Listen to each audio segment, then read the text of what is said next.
एक drama justice in इस्लाम के जरिए मंजर आम पर आ रहा है, जिसमें एक मुल्ज़िम राकेश के खिलाफ कार्रवाई की जाएगी, जिसने अपनी जुनूनी कैफियत की वजह से बेकसूर मौलाना मोहम्मद अली कासमी साहब को शहीद कर डाला, क्योंकि उसे नफरत थी मुसलमानों से, दाढ़ी टोपी वालों से, और किसी मुसलमान को देखकर वो अपना दिमागी तवाज़ुन ही खो बैठता था, क्योंकि उसके वालिद ने बचपन ही से उसकी परवरिश उस अंदाज से की थी कि वो मुसलमानों को नफरत की नज़र से देखता था। मुसलमानों की ताल्लुक से उसका जहन खराब कर दिया था कि वो मुल्क के गद्दार होते हैं, आतंकवादी, फरेबी, झूठे और मक्कार होते हैं। और बड़े होने के बाद उस चिंगारी को मीडिया वालों ने हवा देनी शुरू कर दी। आए दिन मुसलमानों के खिलाफ गलत बयानात ने उसे उस कदर मुतनफ़िर कर दिया कि वो पागल सा हो गया, और एक दिन गुस्से में मौलाना मोहम्मद अली कासमी साहब को कत्ल कर बैठा। अब इसके खिलाफ कत्ल का मुकदमा चल रहा है। इसके डिफेंस बावजूद अपनी तमाम तर कोशिशों के केस को जीतने में नाकाम हो रहे हैं। आइए राकेश के घर चलते हैं और देखते हैं उसके घर वालों पर क्या गुजर रही है। राकेश के पिता अखबार का मुताला कर रहे हैं और राकेश की पत्नी प्रार्थना कर रही है। राहुल के पिता को केस से मुक्ति दे दे, इनके अपराध को क्षमा कर दे, मेरे बच्चों से इनके पिता को मत छीन, हमें इतना संकट में मत डाल।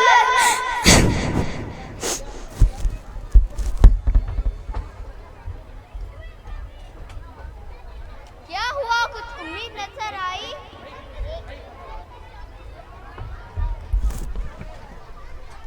क्या हुआ, कुछ उम्मीद नजर आई? नहीं सावित्री, राकेश के खिलाफ बहुत ज्यादा सबूत है, अब उसे बचने की कोई उम्मीद नहीं। ये अखबार भी हमारे बेटे को कातिल कह रहा है। कातिल है तो कहेगा ही ना। क्या जरूरत थी तुम्हें मेरे बेटे को ऐसी शिक्षा देने की? क्यों बनाया मेरे बेटे को अपराधी? मेरे बेटे को अपराधी तुम्हारी शिक्षा ने दी है, राकेश के पिता तुम्हारी शिक्षा ने, सब तुम्हारी ही गलती है।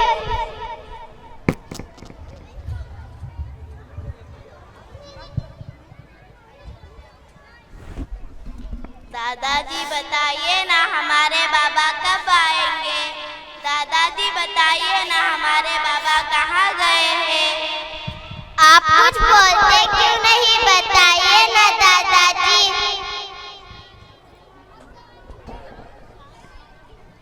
बताइए ना दादाजी हमारे बाबा कब आएंगे, बताइए ना। आप तो बताइए ना दादी, हमारे बाबा कहाँ चले गए, कब आएंगे हमारे बाबा? आप तो बताइए ना दादी, हमारे बाबा कब आएंगे? उन्होंने अभी तक मेरे बर्थडे का ड्रेस भी नहीं लाया, फोन करके बुलाइए ना उन्हें, वो तो भूल गए होंगे, कल मेरे भाई का भी बर्थडे है, बुलाइए ना दादी उन्हें, बुलाइए ना उन्हें, बुलाइए ना।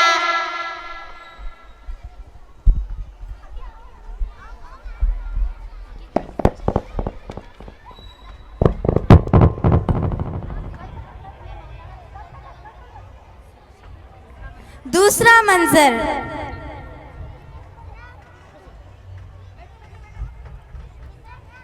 अब देखिए मौलाना मोहम्मद अली कासमी साहब के घर तालीम हो रही है और उनके बीवी, बच्चे और माँ हल्का बनाकर बैठे हुए हैं। इस हदीस से हमें क्या समझ में आया? इस हदीस में हमारे नबी सल्लल्लाहु अलैहि वसल्लम के अखलाक के बारे में बताया गया है कि इतनी जुल्म होने के बावजूद भी ताइफ वालों को बर्बाद करने से मना कर दिया। क्या अखलाक थे हमारे नबी सल्लल्लाहु अलैहि वसल्लम के? जो औरत उनके सर पर रोज कचरा फेंकती थी, वो बीमार हुई, उनका हाल पूछने उनके घर चले गए। और हमजा रज़ी अल्लाह ताला अन्हु का वाक़या भी कितना अजीब था। कौन हमजा? क्या वाक़या था उनका? अरे दादी जान,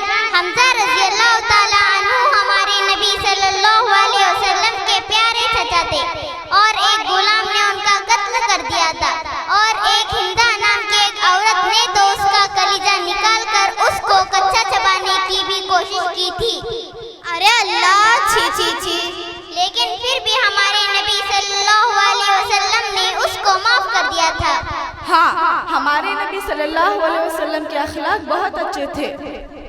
अम्मी एक बात पूछूं? बोलो, क्या पूछना चाहते हो? अम्मी, हम भी अपने अब्बू के कातिल को माफ कर सकते हैं ना? हाँ अम्मी, मेरा भी यही ख्याल है। तुम दोनों का दिमाग खराब हो गया है क्या? अपने बाप के कातिल को माफ करना चाहते हो? अरे मेरे बेगुनाह बेटे का कत्ल किया है उस आदमी ने। जो होना था हो चुका दादी जान, अब अल्लाह की अमानत उसने वापस ले ली। क्या उसको सजा देने के बाद हमारे अब्बू वापस आ जाएंगे? कुछ भी हो, उस मनहूस को सजा मिलनी ही चाहिए। देखो ना दादी जान, हमारा घर तो उजड़ गया, लेकिन हम दूसरों का घर उजड़ने से तो बचा सकते हैं ना। बस कर फातिमा, मुझे कुछ नहीं सुनना। अरे दादी जान, मेरी बात तो सुनिए। कहा ना मुझे कुछ नहीं सुनना। दादी जान, मेरी बात तो सुनिए। तुम दोनों ऐसे नहीं मानोगे। अरे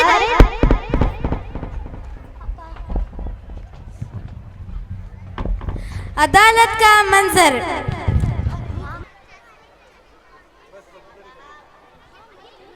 बाबा आ गए, बाबा आ गए, बाबा आ गए। बाबा अब कहाँ चले गए थे? बाबा अब कहाँ चले गए थे? बाबा पिंकी ने मेरी नोटबुक फाड़ दी। नहीं, मैंने नहीं फाड़ी थी, वो तो गलती से फट गई थी। बेटा, बाबा से बाद में बात करना, अभी जाओ और बाहर जाकर खेलो। हमें बाबा के पास जाना है। बाबा।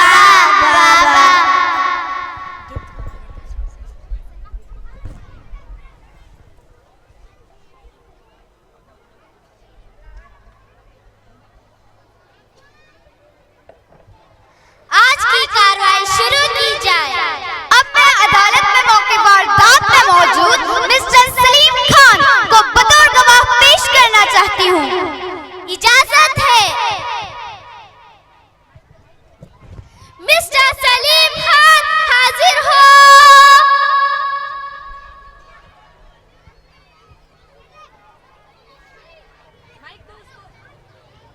मिस्टर सलीम खान, क्या आप बता सकते हैं मौलाना मोहम्मद अली कासमी साहिब के कत्ल के वक्त आप वहाँ क्या कर रहे थे?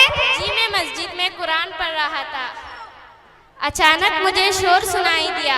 मैंने घबराहट में कुरान शरीफ को बंद करके मजमुआ की तरफ दौड़ लगा दिया। वहाँ देखा तो एक शख्स मौलाना साहब पर दीवाना वार कर रहा था। यू रोनर, ये 5वां शख्स है जो कातिल के खिलाफ गवाही दे रहा है। इसके अलावा हथियारों पर भी मुल्जिम के उंगलियों की निशानात की शनाख्त हो चुकी है। मस्जिद में लगे कैमरे से कत्ल का मंजर साफ वाज़ेह हो चुका है।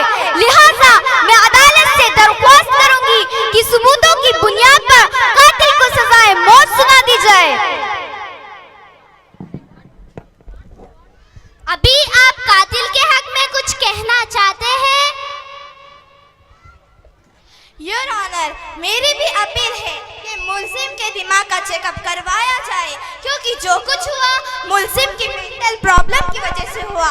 मेरा मुवक्किल उन मुसलमानों की दाढ़ी टोपी को देखकर साइको हो जाता था, और जज साहब जिसका दिमाग ही काम ना करे वो कुछ भी कर सकता है। इन मुसलमानों की भी जिम्मेदारी बनती है वो अपनी अलग पहचान न बनाते हुए आम लोगों की तरह जिंदगी गुजारे। जिस तरह हम अपने बच्चों को स्कूल और कॉलेज में तालीम दिलवाते हैं, उसी तरह ये भी अपने बच्चों को तालीम दिलवाएं।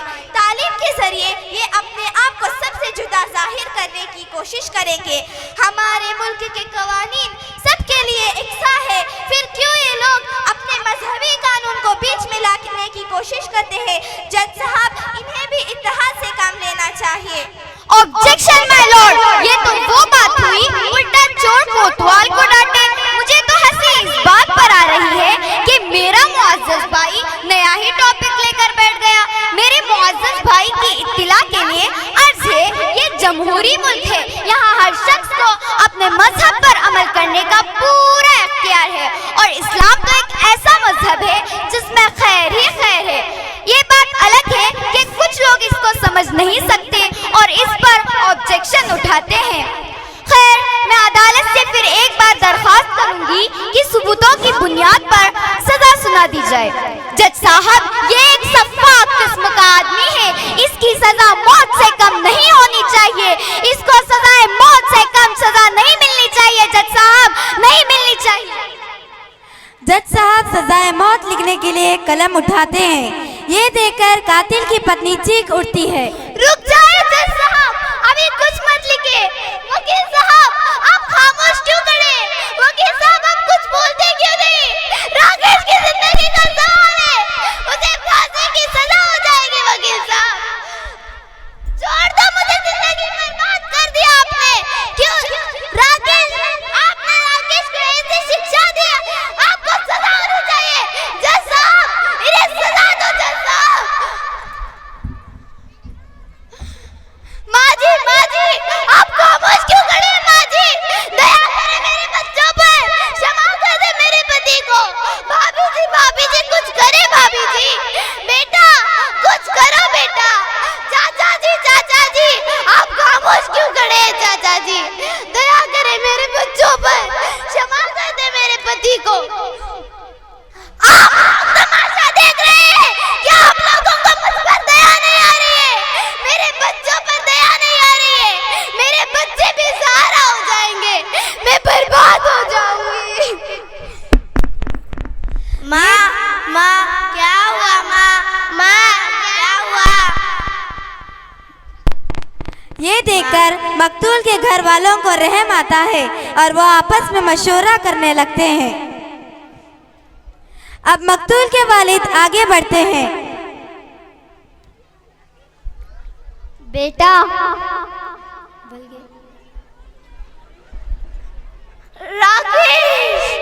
राकेश को बचा लो। जज साहब को रोको। बेटा, तुम्हारे पति को कुछ नहीं होगा। ये सुनकर सब खुश हो जाते हैं और आपस में गले मिलने लगते हैं।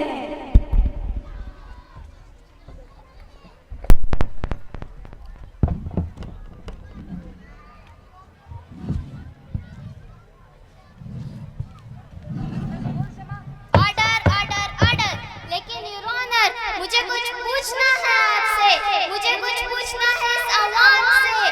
कौन रखेगा मेरे जख्मों पर मरहम? कौन बनेगा मेरे बुढ़ापे का सहारा? कब तक राकेश बचते रहेंगे? कब तक मोहम्मद अली कत्ल होते रहेंगे? कब तक हमारे शरई कानून के खिलाफ खिलवाड़ होता रहेगा? क्यों हमारे मजहबी कानून में दखलंदाजी की जा रही है? हालांकि हमारी शरीयत 1400 सालों से इसी तरह चली आ रही है, अब तक इसमें कोई दखलंदाजी नहीं की, फिर आज क्यों सबको तकलीफ हो रही है? मैं आपसे पूछता हूँ कि कहाँ गया है हमारा हिंदू मुस्लिम इत्तेहाद?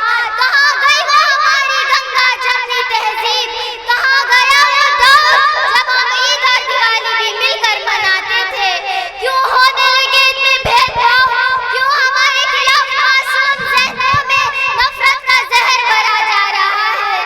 मैं आपसे कहता हूँ कि कातिल को नहीं बल्कि उन लोगों को सजा दो जो हमारे खिलाफ तंजीमें बनाकर हमारा जीना दुश्वार कर देते हैं।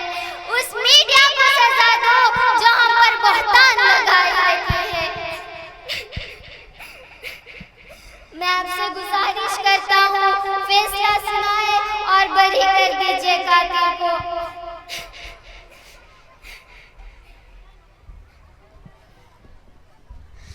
तमाम गवाहों और सबूतों को मद्देनजर रखते हुए अदालत कातिल के लिए ताज़ीरात हिंद दफा 302 के तहत सजाए मौत का फैसला कर चुकी थी, लेकिन चूंकि मकतूल के घर वाले उसे माफ कर चुके थे, इसीलिए सजा में तखफीफ करते हुए 7 साल की कैद बामुशक्कत का ऐलान करती है और कातिल को नसीहत करती है कि आइंदा ऐसा कदम ना उठाए और इस मजहब का दिल से एहतराम करे जिसने आज सजाए मौत से बचा लिया।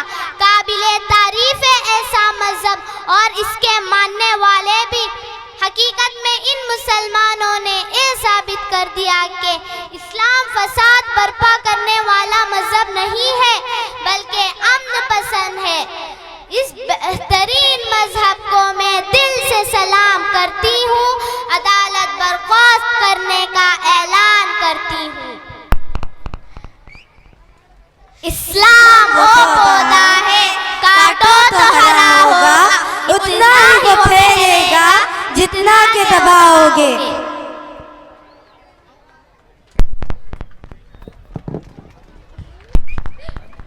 Thank you, children.